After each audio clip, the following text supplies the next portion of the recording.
Hola, ¿qué tal? Soy Matías Rebolledo y estamos aquí en Quinótico en esta 58a edició del Festival de Cinema Fantàstic de Cataluña, aquí en este set audiovisual patrocinado por Repsol en colaboración con la SCAC. Hoy recibimos con toda la energía al equipo de Balearic. John de Sosa, que tengo más cerquita, director, ¿qué tal? ¿Cómo estamos? Hola, la verdad que estoy muy contento, siempre es un placer hablar con vosotros. Y un poquito más allá, Cristina Rosaminge, ¿qué tal? Actriz en este momento, pero historia de la música española, ¿qué tal? ¿Cómo estamos? Hola, encantada de estar aquí. Es la primera vez en Sitges, me hace mucha ilusión. Bueno, bienvenidos, bienvenidas. Muchísimas gracias por vuestro tiempo. Voy con John primero. Me parece lo más obvio siempre, la primera pregunta. ¿Cómo y cuándo empiezas a darle forma a la película? ¿Es una cosa que tenías ya planteada hace tiempo y se ha podido dar ahora? ¿Cómo surge? ¿Cómo surge Balearic? No, a ver, allá por el 2019, cuando yo estaba cerca de cumplir los 40 años, pues me cayó ahí esta sinopsis de un amigo, de Manolo Vázquez, que me dijo, pues me habló por primera vez de una sinopsis de unos perros rodeando a unos jóvenes dentro de una piscina.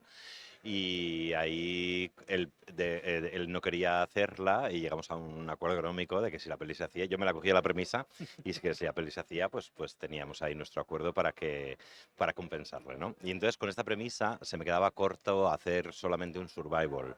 Y entonces, ¿qué pasaba si le encontrábamos un pliegue? Si encontrábamos las antípodas de la piscina de los jóvenes en una piscina de adultos, para entre las dos partes representar la crisis vital en la que yo me encontraba en mi crisis de los mediana edad, mi crisis de los 40, ¿no?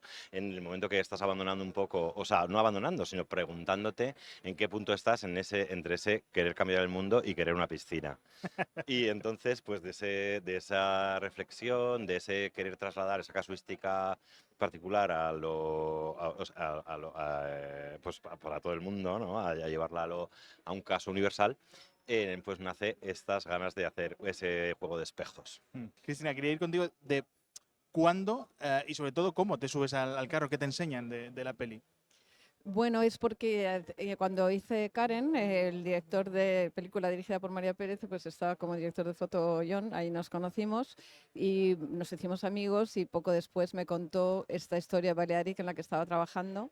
Me entusiasmó la historia, entonces cada vez que nos veíamos le preguntaba por cómo iba Balearic y mi entusiasmo era tal, pues a que acabó dándome un papel, supongo. Pues me Hombre, de gustaba, buena gana, la verdad. Siempre he pensado en ella para... me encantaba la idea precisamente por lo que ha dicho él, ¿no? Porque me parecía que retrataba de manera magistral una colisión generacional apocalíptica, un mundo en el que yo, pues, digamos, unas preocupaciones que yo también tenía desde otro lugar diferente al suyo.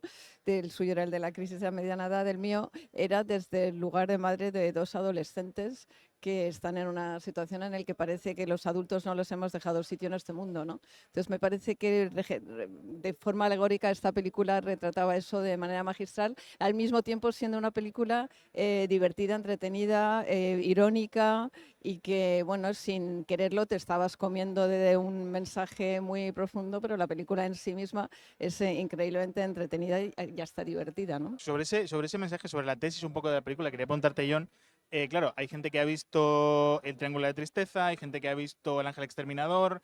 ¿Qué ves tú cuando ves Balearic? Que imagino que la has visto más de una vez. Bueno, yo ya sí, la he visto 10 veces. Precisamente esos referentes han estado a la hora de construir la película, ¿no? Porque son películas que retratan una sociedad en decadencia, ¿no? También nos hemos fijado en Las Truchas o en Mamá cumple 100 años o en películas que aglutinan a un grupo de personas en terrenos como muy delimitados, ¿no? Y les enseña, o sea, y aprendemos un poco entre sus relaciones a descubrir a sus personajes pues decadentes. Normalmente retratan a gente pues de sociedades que no están muy sanas.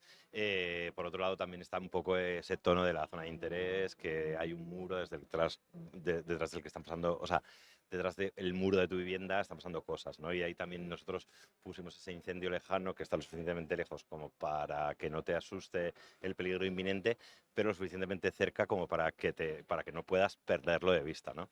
Y no sé, pues hemos jugado con muchos referentes del pasado y el presente para elaborar un poco nuestro puzzle. Cristina, y respecto al rodaje en sí, ¿cómo lo recuerdas? Porque, o sea, entiendo que hacía calor, entiendo que también es una película muy coral. ¿Cómo fueron esos tiempos de rodaje? Bueno, parte del atractivo era esto, ¿no? Que no hay una protagonista, claro, es una película coral donde todos participamos, hay un crisol de personajes y en el mundo de los adultos era especialmente gracioso que yo no había escogido entre sus amigos, sus relaciones personales, a gente que no somos actores realmente, aunque somos capaces de actuar, pero somos más bien performers, cada uno en lo suyo y todo el mundo a su manera practica algún tipo de radicalidad. Entonces, lo que nos unía a este grupo de adultos ricos decadentes es que ninguno éramos ni ricos bueno, decadentes es, es un poco inevitable, pero desde luego no somos lo que retratamos en la película. Entonces estábamos jugando a esto y eso era pues maravilloso, ¿no? El rodaje fue, además estamos en una mansión, pero es que vivíamos en otra también, ¿no? Todos juntos, un poco como campamento de veranos. El rodaje en sí mismo fue una aventura maravillosa para todos los que participamos. John, quería preguntarte por una cosa muy específica de la película, que es el lenguaje, Sí. que a mí me llamó mucho la atención. Bueno, me lo decía Lorena en Instagram, en plan que había apreciado esa parte. Sí. Claro, está muy bien elegido, por ejemplo, el de los jóvenes. Yo decía en Letterboxd que era, creo, una de las pocas películas de la historia del cine español donde los jóvenes hablan como jóvenes. ¿Cómo se construye esto? ¿Cómo encontráis las palabras justas? A ver, los diálogos de los jóvenes precisamente los escribieron en la última parte. Nosotros teníamos un guión escrito que había pasado o sea, todas las cribas, nos gustaba la estructura, nos gustaba la construcción de personajes, nos faltaba un poco a la hora de rodar darle una vuelta a esos diálogos para que los jóvenes pues se distinguieran unos de otros perfectamente y precisamente para revitalizar esas líneas que ellos tenían que decir. Y ahí entraron pues Julián y Lorena en un último momento, leyeron el texto y adaptaron pues todas las líneas que habíamos dicho pues, a un lenguaje más juvenil que después contrastamos con los propios actores para que pues, consultándoles, ¿no? Para trabajar con ellos cómo lo dirían y tal. Entonces pues está hecho un poco entre las dos líneas, la de guión ya escrita por Julián y Lorena y los actores que le dieron su touch también personal cuando lo interpretaron. Que más hacen una pareja muy divertida en la peli. Quería Sí. preguntarte, John, también por el look. Claro, aquí entre Carmen Main y entre Chris Neira, en plan, como que encuentran ese look, pero quería preguntarte a ti también cómo es alejarte de la dirección de foto. No sé si puedes cuando estás dirigiendo. Sí, a ver, hay una parte que es para mí inevitable de ya plantear cuando quieres la cámara a veces, pues un poco más aquí, no, un poco más allí. Pero bueno, yo he dejado mucha libertad a Chris también para proponer, quiero decir, para construir juntos, ¿no? Porque también coges a una persona porque se abre un diálogo, porque quieres que participe y entonces en ese sentido soy muy permeable. Y luego con Carmine pues me tiro a ciegas porque me parece una genia y que hace todo, o sea, que hace que construye universos como el de Mamántula, como el de Karen, la película que hicimos juntos con María Pérez, como este, ¿no? De Balearic, y me parece que tiene un gusto fantástico para encontrar el punto pues entre el presupuesto que teníamos, los retos que teníamos por delante, pues un equilibrio muy bueno y sabe dónde poner la energía y dónde poner ahí no sé, pues los toques, ¿no? De los detalles. Sí, yo te quería añadir sobre el trabajo de Carmen, que además hay un trabajo finísimo a la hora de escoger cada pequeño complemento, cada cosita, cada jorrón, cada copa, cada vaso de whisky que parece una película, que está lleno de referencias estéticas y que te lleva un tiempo indefinido que empieza en los años 60 y que nos lleva hasta ahora.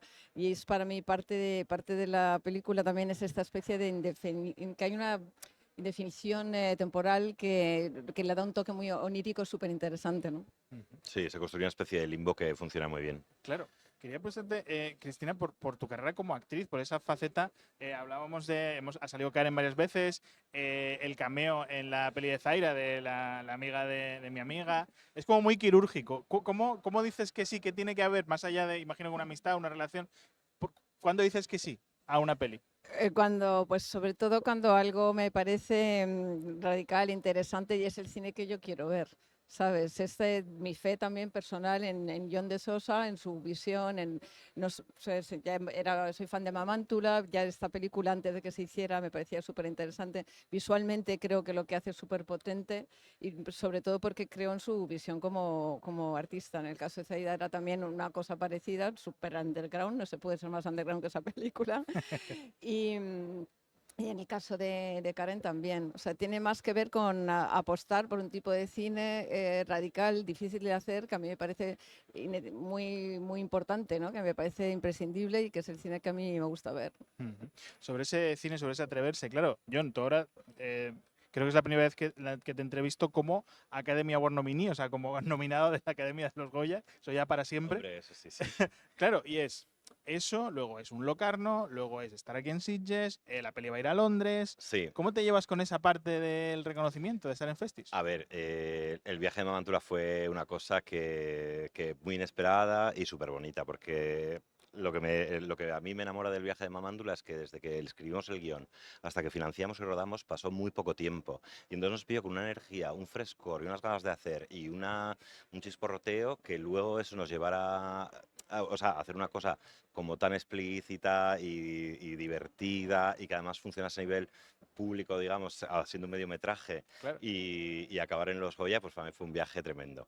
Y en esta pues me llevo algo, bueno, y llevo la parte de aquí, pues mira, ayer estaba muy nervioso y hoy ya estoy más tranquilo porque ya han venido más compañeras, más compañeros, hemos estado ahí pues hablando, compartiendo un poco, recordando el rodaje y tal, pero ayer pasó un momento de un poco de nervios y pues no sé, cada viaje es diferente. Mañana vamos a Londres, presento ahí en el BFI y entonces hoy es ver la película, celebración discreta porque tengo que acostarme pronto para despertarme allí y estar fresco en la presentación y luego vuelvo y ruedo el miércoles en Madrid. Entonces, pues bueno, ¿cómo lo llevo? Muy bien.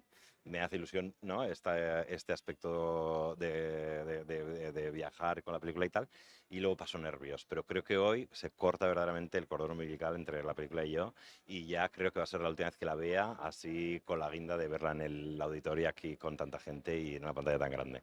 Qué guay. Sí. Quedaos conmigo para una última pregunta, porque tengo que recordar a la gente que las energías de Repsol mueven el Festival de Sitges y por segundo año están presentes aquí, no solo aportando soluciones energéticas, sino pues ofreciendo distintas experiencias a lo largo y ancho de todo el festival, aquí alrededor del Meliá, para que la gente lo pase de miedo.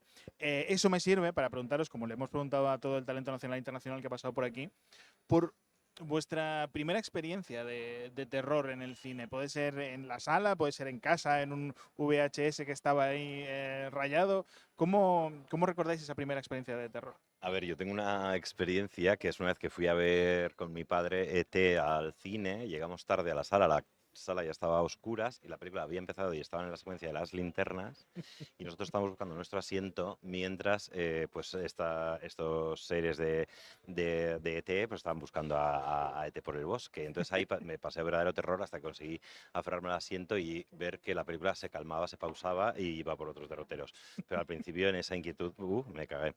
Qué fuerte. Cristina, no sé si... La mía creo que es una experiencia muy común, fue estar en casa sola viendo Psicosis.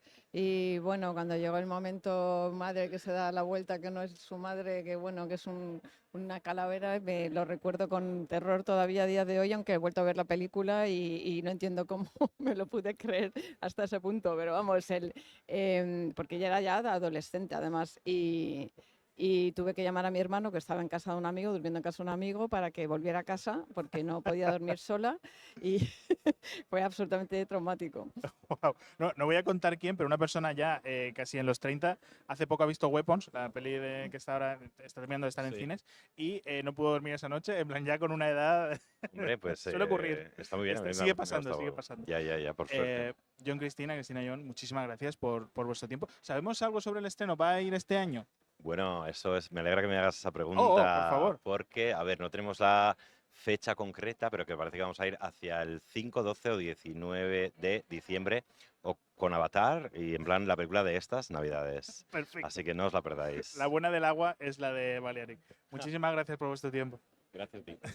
Nosotros, ya sabéis, vamos a seguir aquí en Quinótico, en la 58ª edición del Festival de Sitges, contando todo lo que ocurra aquí desde el Meliá, en este set patrocinado por Repsol, en colaboración con la SCAC. Todo lo que ocurra en el festival en quinótico.es, la primera con K, la segunda con C.